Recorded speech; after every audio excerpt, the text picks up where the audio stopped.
Once upon a time, there lived two brothers named Tobechukwu and Nana. The brothers lived in a village far down in the east. Tobechukwu and Nana became apprentices 2 years ago for a very rich man in the village called Mazi Uzoka. Mazi Uzoka took them in to teach them his business as they were from a very poor family who could barely feed. Mazi Uzoka's business thrived and soon became a household name in the village. This was the case till one very day when calamity hit Mazi Uzoka's business. His warehouse was set ablaze and all his goods burnt in the fire. It was a really devastating time for Mazi, whose business began to face great challenges. A lot of his workers left and he was struggling to resuscitate his business. Nana called Tobechukwu aside and told him that he was going to request for his settlement money from Mazi Uzoka as he had received a better offer from Mazi Ikenga, who was a popular business rival of Mazi Uzoka. Tobechukwu was so disappointed in his brother, who had forgotten all the good things Mazi had done for them, especially for their poor family. He reminded his brother of how poor they were before Mazi stepped in to make their lives a lot better.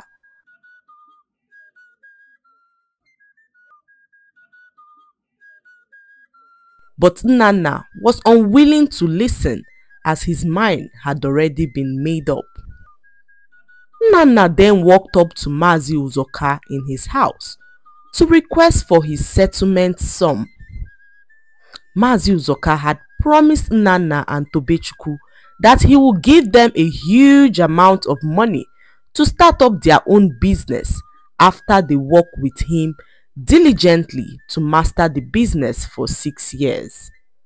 The brothers had only worked for 2 years and had not fully learnt the ropes of the business.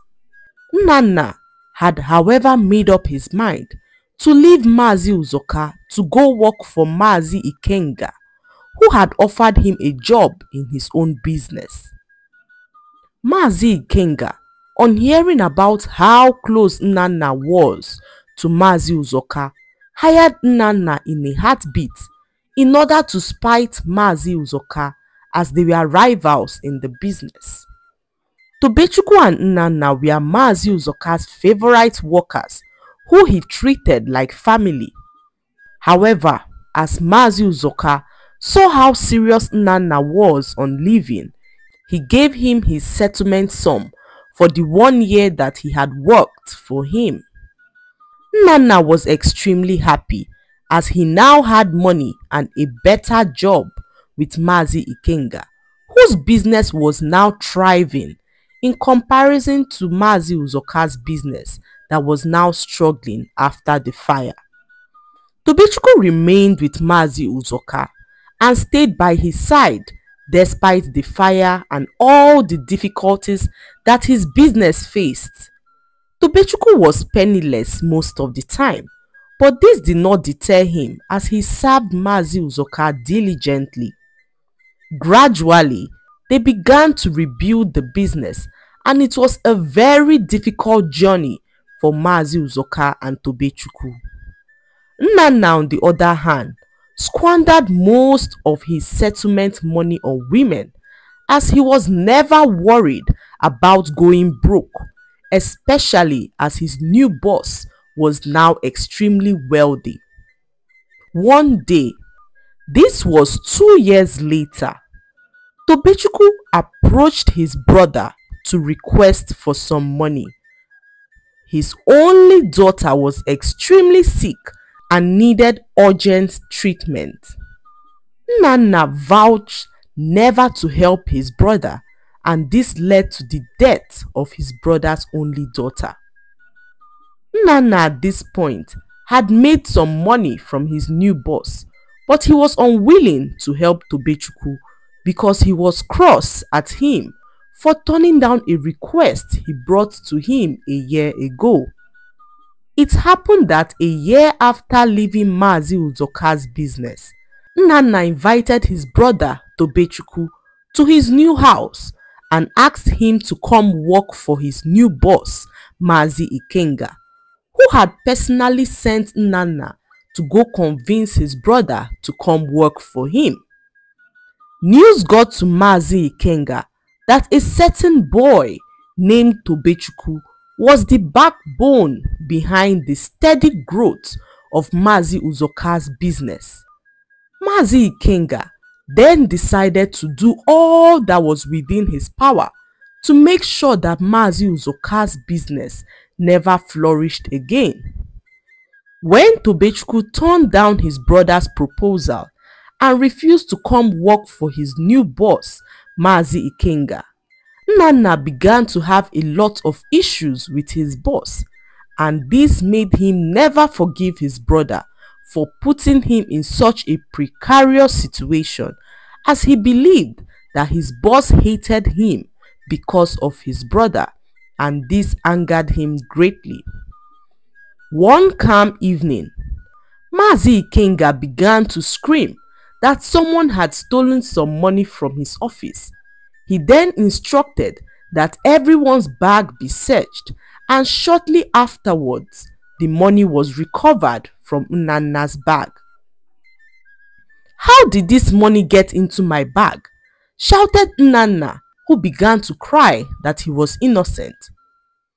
Mazi Ikenga then handed Nnanna over to the police, who arrested and locked him up in prison. After several years of struggling, the turbulent times finally passed for Mazi Uzoka's business, which began to flourish once again. This was Tobechukwu's 6th year with Mazi Uzoka, and his boss's business had now become the most successful business in the village.